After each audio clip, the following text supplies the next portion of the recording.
Hello everybody, welcome back to my channel. Welcome if you are new here, and welcome back to 31 Days of December. Today I am just going to take some time to sit down and tell you guys a Christmas story. This time I will be reading out of my Ghost Stories of Christmas book. Now this one is part of a series of quite a number of books. I have quite a few. One of my other ones is Christmas or Ghost Stories of the Maritimes. My roommate actually has Ghost Stories of Alberta and like a bunch of other ones. But we're going to be using the Christmas one just to keep it in the festive season today. So the story I am going to read to you today is called A Ring from a Friend. Ask Norman Taylor if I'll pass my history exam. No, let's ask Norman Taylor if I'll get a wagon for my birthday. I think before Norman Taylor leaves us, we should ask him which one of you children neglected to take off your muddy shoes before walking all over my polished floor. It was a happy scene. A large family, a crackling fire, and a comfortably appointed, cheerful parlor. Outside the mellow warmth of the large home, it was damp and dark. The wind cried out, and the water in the bucket that sat by the pump was capped with a thin disk of ice. It was a particularly unpleasant winter on Vancouver Island, but that bothered the family not a bit. They had found a game that amused them. Long into the dark, cold nights, and they had met Norman Taylor. Norman Taylor was a spirit, and the game they were playing was Ouija. Though the family did not delve deeply into spiritualism, they found the Ouija board to be entertaining and a distraction. The children loved to ask their important questions, and the spirit seemed happy to provide cryptic replies. One evening, when the family asked their spectral visitor to identify itself, the planchette spelled out the name Norman Taylor. Norman must have felt welcomed, for he visited often after that. Eventually, he became the only spirit whom the family communicated with. Ask Norman Taylor, began the youngest boy. Enough, said the father. Each of us had a turn, except Melissa. She has been waiting patiently and quietly, I might add. He cast a mockingly stern look at his sons. They simultaneously opened their mouths to protest and then snapped them shut, as their better judgment caught up with them. Melissa, said the mother, do you have a question for Norman Taylor this evening? Melissa, the eldest, was a pretty young woman, just barely out of high school, who tended to blush charmingly whenever eyes were upon her. I don't think so, mother. That is, nothing that comes to mind. Ask about that boy, her younger sister urged. The good-looking one who's working as a clerk down at the... Margaret! Melissa shot her sister an evil look. The color in her cheeks had gone from roses to fire. I said I have nothing to ask. Apparently, however, the family's invisible guest did not agree. As the sisters argued and the brothers clamored for attention, the planchette began to scrape slowly across the wooden board. Oh, hurry, someone put their hands on, said the mother. The girls quickly obeyed, resting their slim fingers lightly on the little heart-shaped object. No clerk for M, Norman Taylor spelled out. Though she attempted to appear indifferent, a shadow of disappointment had fallen across Melissa's graceful features. The girl's dampened mood did not slow the movement of the planchette, however. In 3 years' time, began the longest message ever relayed by the spirit through the Ouija board. Norman Taylor told Melissa that in the future, he would send a romantic friend to her from far away. She would recognize the man by a signet ring that he would one day place upon her finger. Their romance would be true, and their life together long. When the message was complete, the wooden planchette drifted across the board to the word goodbye. The girls sat back in their chairs, flexing the strained muscles of their hands, which they had held stiffly poised for the duration of the communication. Margaret was the first to speak. That is so romantic, she breathed. Yes, it is, isn't it? Said Melissa. The brightness had returned to her eyes, and all thoughts of the good-looking clerk had vanished from her mind. The possibility of a handsome foreigner assigned to her by the fates was far more appealing. "That was so sappy," said the boys in chorus. They were cross that there had been no opportunity for their final questions. "Don't worry," said their father as he put the board away in its box. "Norman Taylor will be back again." But as it happened, that was the last time the family ever communicated with the spirit. Soon the breezes began to blow warm, and the icy gray melted out of the sky, and spring came to the island in a wash of lovely color and a waft of fresh scent. The badminton net was raised, the bicycles came out of the shed, and there were long walks past the neighborhood flower gardens to be taken. The Ouija board, that entertainment of the confining winter night, was put into storage. The next winter was milder, perfect for ice skating parties and hay rides. The board did not come out that year. It was simply ignored the winter after that. By the time 3 years had passed, the Ouija board had long been forgotten, as had the messages and predictions of the fateful spirit who calls himself Norman Taylor. "If you keep kissing me like that, I'm apt to drop my parcels." Melissa had grown into a woman. Though still a romantic, she had become more practical and less apt to flush crimson at the slightest hint of attention or impropriety. She put her suitor in place with a severe, if lovely, look. "You shouldn't be carrying them anyway. Allow me." The young man was blonde and blue-eyed as Melissa was herself.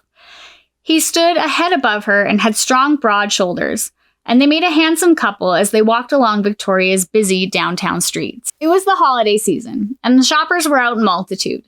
There were those who bustled along fretfully, brows furrowed and impossibly long lists in hand.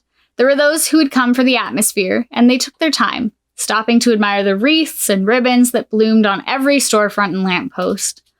Melissa and her gentleman kept to a pace that fell somewhere between those two groups. They were shopping, but in a leisurely fashion, pausing often to take in a charming window display or to say hello to an acquaintance. They also stopped frequently to touch hands or share some gesture of affection. They had been courting for several months.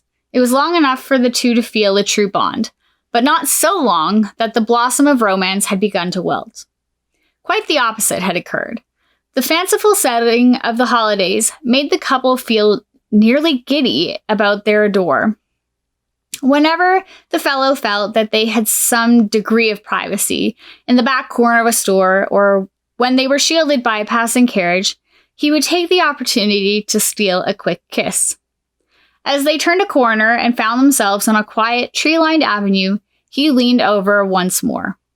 "Thomas!" Ah, yes, the packages. Thomas took the carefully wrapped items out of Melissa's arms, balancing them amongst his own boxes and bags. "Tell me again why it was necessary to nearly buy out the shops," he asked. We're sort of having to double up," she explained. "Of course, you bought a gift for your mother, but it was only appropriate that I should give her something as well. The same goes for your father and your sister, and then you're buying for my family in return." "It's gotten out of hand," Thomas grumbled, though he still wore an expression of good nature. "Next year, everyone gets one gift from us. As a couple." Melissa said nothing, but smiled demurely. Inside, she savored the implication of his words. They walked for a while, in a companionable silence, enjoying the slight chill of the air and the sight of the holly and ivy trimming each doorway along their way. Darkness was falling, and windows were illuminated with warm, inviting light from within. As the street lamps began to glow in soft response, Thomas turned to Melissa. "I know your parents are expecting us," he said, "but can we stop for just a moment? There's a bench just over there in that private little park, and I would very much like to ask you something." "Of course, Thomas," said Melissa. She pretended to look surprised and even a little confused. Moments later, the mountain of packages and shopping bags had been settled at one end of the bench, and Melissa sat primely at the other. Thomas did not sit. Instead, he knelt before her. "Melissa," he began. His voice trembled slightly with nervousness. "You know how very much I've come to care about you. I think, that is, I hope that you feel the same way toward me. I was going to wait until later, until I could get a proper ring, but the time just seems right, and you're so very... Oh, damn. Pardon me. I want to know if you'll be my wife, Melissa, and if you say yes, I have a temporary ring that I thought might do. Thomas loosened his collar. Despite the cool December temperatures, he had begun to perspire. I'm sorry, he said. This wasn't the speech I had planned at all. It was fine, said Melissa. You're a wonderful, romantic man, and yes, I will marry you. You will? You will? Thomas suffered a moment of incredulity and then began to laugh with delight. He rose to his feet and swept Melissa into his arms. Marvelous! You'll never regret it. Never! Together they spun joyously in circles, laughing and embracing. When finally they slowed to a stop, Melissa waggled the fingers of her left hand teasingly. I believe you said something about a ring, she said. Oh yes, it's temporary, as I said. My old school ring. We'll get something more appropriate in time. Soon, that is, I promise. Thomas hunted through the pockets of his coat until, finally, he produced a small jeweler's box. Ah, here we are. Now, if Milady will again take a seat, he gestured to the bench with a flourish. My pleasure, Melissa sat down, employing a comparable theatric. Thomas knelt before her, once more, and his broad smile softened to an expression of tenderness. I do love you, Melissa, he said. Thank you for saying yes. With that, he took the small gold ring from the box and placed it upon her finger. Melissa looked at the ring, and her face changed.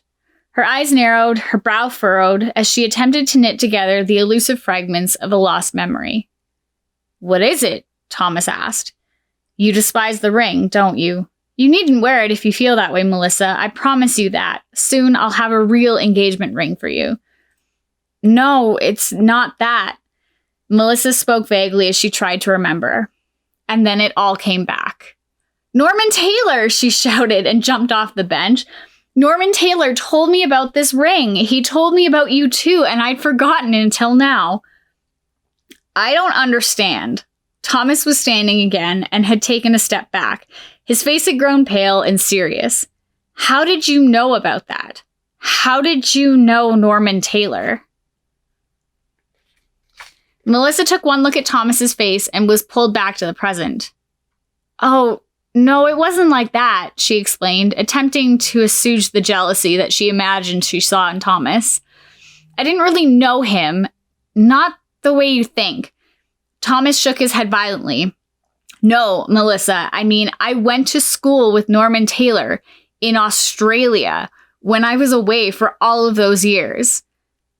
Oh, said Melissa, a trifle embarrassed at the misunderstanding. Well, then it could hardly have been the same Norman Taylor that we each knew, she said. Thomas considered that, and the intense set of his features began to soften. No, he admitted. Of course not. I'm sorry. It's just that Norman was my best friend there, and I still get upset when I think about him. Why? Well, Thomas said, and after moments of hesitation, he confessed. He died, you see, years ago. The two of us, we were up on the roof of the school, getting into a bit of mischief. We were doing nothing terribly wrong, but Norman lost his footing, and he fell, and he broke his neck. I felt quite guilty, and I still do, to tell the truth, because we had sworn to look out for one another.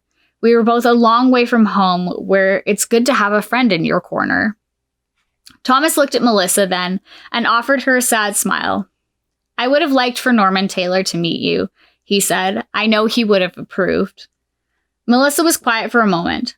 Then, showing wisdom and discretion that would serve her well in all the years of marriage that lay ahead, she simply nodded and took Thomas's hand in her own.